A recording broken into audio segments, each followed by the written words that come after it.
Qatar के साथ भी यूएस के अच्छे संबंध रहे हैं डिफेंस के, अगर मैं बात करूं तो उसमें भी वो सुरक्षा उसकी करने में नाकाम रहा और सीधा जो है एक और साझेदार उसने उस पर हमला कर दिया। इसके अलावा ये जो समझौता हुआ है, ये जो ऑपरेशन सिंदूर है या जो भारत और पाकिस्तान के बीच सैन्य संघर्ष हुआ उसके कुछ ही महीनों बाद हुआ है, तो ये भारत के लिए कितनी चिंता की बात है? भारत इस समझौते से क्या समझ सकता है? क्योंकि एमईए का बयान आया, उन्होंने बोला कि हमें पता था कि ऐसा होगा, हम इसके असर को जो है उसका अध्ययन कर रहे हैं। तो आपको क्या लगता है कि कितनी चिंता की बात है भारत के लिए? आई थिंक जैसे हम देख रहे हैं, जैसे माहौल बनता जा रहा है, जियोपॉलिटिकल माहौल पूरे वर्ल्ड का बनता जा रहा है और खाड़ी देशों में भी, मिडिल ईस्ट में भी, सब जगह हम देख रहे हैं जैसे बदलता जा रहा है और सब कंट्रीज अपनी कोशिश कर रहे हैं कि हमारा इन्फ्लुएंस बना रहे और बढ़े। और अपनी जो सुरक्षा के लिए हमें अपने आप को और मजबूत करना है, सबका यही बनता जा रहा है एक माहौल। और जो जैसे मैंने पहले भी कहा, सऊदी और इंडिया का भी एक डिफेंस कोऑपरेशन है। जी। और पर साथ में उन्होंने पाकिस्तान के साथ भी कर लिया। लेकिन भारत को बहुत चौकन्ना रहना पड़ेगा और अपने आप को और सक्षम करना पड़ेगा। यही हमारे पास ऑप्शन रह गया, क्योंकि हम देख रहे हैं सब जगह की तरफ, सब चारों तरफ से प्रेशर बनता जा रहा है भारत के ऊपर। ना सिर्फ नॉट ओनली पाकिस्तान को लेके, लेकिन यूएस का भी हम देख रहे हैं जो जो एक काइंड ऑफ प्रेशर ही बना रहे हैं भारत के ऊपर। जी। और मिडल ईस्ट में जो हो रहा है और जो इसराइल के साथ हो रहा है, इसराइल के साथ हम खड़े हैं तो हमें भी इसलिए थोड़ा बहुत टारगेट कर रहे हैं सब देश बिल्कुल। वहां के। लेकिन आप इसको ऐसे देखते हैं कि जो यूएन में वोटिंग हुई थी, इसमें पहले तो भारत जो है एब्सटेन करता था पैलेस्टीन के मुद्दे पर, पिछले कुछ सालों में देखा था हमने, लेकिन भारत ने जो है टू स्टेट सॉल्यूशन के पक्ष में जो है वोट कर दिया। ये शिफ्ट इसी की वजह से देख रहे हैं हम, जो प्रेशर पॉलिटिक्स हो रही है? तो सब जगह जो बदलाव आ रहा है पूरे वर्ल्ड में, पूरे इस वक्त हमारे नेबरहुड में सब जगह हम देख रहे हैं जो शिफ्ट्स हो रहे हैं, जियो इकोनॉमिक, जियो पोलिटिकल शिफ्ट्स। इसलिए हमें बहुत एक केयरफुली अपना जो पॉलिसी है और जो अपने सारे स्टेप्स हैं लेने पड़ेंगे, कि हम हमेशा रहे हैं दो स्टेट के पक्ष में, काफी सालों से है टू स्टेट सोल्यूशन। मुझे हमें लगता है इसी से पीस आएगी।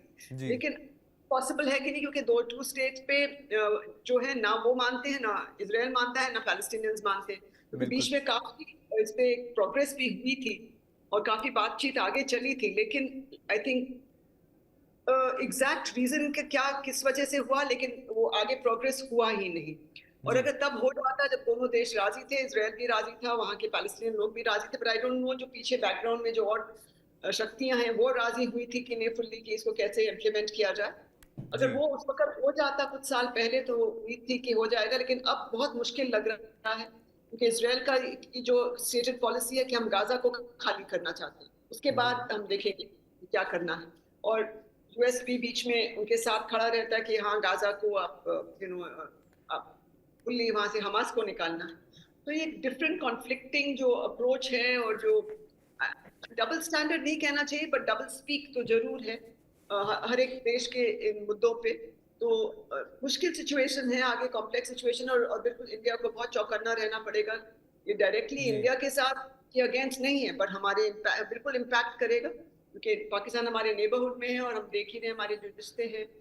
और ऊपर से बढ़िया। ये सब। जी। बहुत जी। जी, कंप्लीट कीजिए। बहुत मुश्किल है कि इसको और बिल्कुल एक वापस एक एक अच्छे लेवल पे लाया जाए। लेकिन मुझे लग रहा है कि शायद we might have to find a solution to that also, कि हमारे जो नेबरहुड में कंट्रीज हैं उनके साथ हम देख रहे हैं चारों तरफ से थोड़ी अस्थिरता है। और अब पाकिस्तान को लग रहा है उनके साथ यूएस खड़ा है और सब देश खड़े हैं, तो उनको लग रहा है कि हम एक पावरफुल पोजीशन में हैं, एक प्लस इंडिया के, और इंडिया को वो नीचे दिखा रहे हैं, नीचा करने की कोशिश कर रहे जी। हैं। तो आई थिंक ये सब और हालिया चीजें। घटनाक्रम जिस तरह से हुए हैं, और चाहे वो यूएस में जो पाकिस्तान के जनरल हैं जो हाल ही में फील्ड मार्शल बनाए गए, वो जाते हैं और यूएस में जाके पूरी दुनिया को ही धमकी दे देते हैं परमाणु, और इसके अलावा ये जो अभी एग्रीमेंट हुआ है, क्या आपको लगता है कि इस तरह के कदम पाकिस्तान को भारत के खिलाफ ज़्यादा आक्रामक रुख अपनाने का जो है वो साहस देते हैं? आपका आंकलन क्या है इस पे? बिल्कुल, उनको हम देख ही रहे हैं। आपका बॉडी लैंग्वेज देख लीजिए, आज जो फोटोग्राफ्स आई हैं सऊदी अरेबिया से, उनके जो मीटिंग हुई है, और जी। जो उससे यूएस के साथ जो मीटिंग्स हुई हैं यूएस प्रेसिडेंट के साथ, आप बॉडी लैंग्वेज देखिए बदला हुआ है। जब एससीओ समिट में थोड़ा सा डिफरेंट था, उसके बाद जो घटनाक्रम जैसे आपने कहा अनफोल्ड हुई है, हम देख रहे हैं कि पाकिस्तान को एक नया मुझे लग रहा है एक नया उनको लग रहा है कि हमारी स्ट्रेंथ वापस आ गई है, हमारी इंपॉर्टेंस वापस आ गई है, जो काफी सालों से बैकफुट पे थे। तो अब हम देख रहे हैं वो बिल्कुल हमारे लिए एक कॉशन का एक संकेत है कि हमें बहुत केयरफुल रहना पड़ेगा, जी। स्पेशली हमारे नेबरहुड में, और सोच के समझ के अपने क्या करना चाहिए, what is in our best interest. हमारे आई एम श्योर हमारे पॉलिसी मेकर्स डिसाइड करेंगे कि इंडिया के नेशनल इंटरेस्ट में बेस्ट आगे क्या है, कैसे इसको एक सोल्यूशन निकाला जाए ताकि अपने हमारे जो हित हैं वो इम्पैक्ट ना हो। बिल्कुल, अपने हितों के लिए तो भारत जो है लगातार काम कर ही रहा है और साथ में बहुत सोच समझ कर आगे चलने की ज़रूरत है। लेकिन सऊदी अरब जो भारत का एक प्रमुख आर्थिक साझेदार है, चाहे वो तेल आयात आप मान लीजिए या फिर निवेश के मामले में ही देख लीजिए, तो ये जो समझौता है भारत सऊदी रिलेशंस को उन पर दबाव डालेगा। तो सऊदी इसको संतुलन कैसे बनाएगा इस एग्रीमेंट के बीच? मुझे लग रहा है कि दोनों देशों को ही संतुलन बनाना होगा, क्योंकि डेफिनेटली हमारे ऊपर भी इम्पैक्ट हुआ है इसका, तो हम बिल्कुल उनसे बातचीत करेंगे। और जैसे हमारे एमईए के स्पोक्स पर्सन ने कहा है कि हम इसको एग्जामिन कर रहे हैं कि क्या होगा इसका इम्पैक्ट, और बिल्कुल हम बात करेंगे सऊदी अरेबिया से।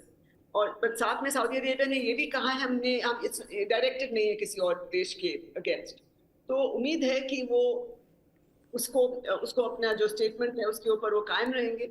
लेकिन हम कह नहीं सकते आगे चल के कैसा उनका रिएक्शन होगा, क्योंकि कैसे इवेंट्स अनफोल्ड होते हैं।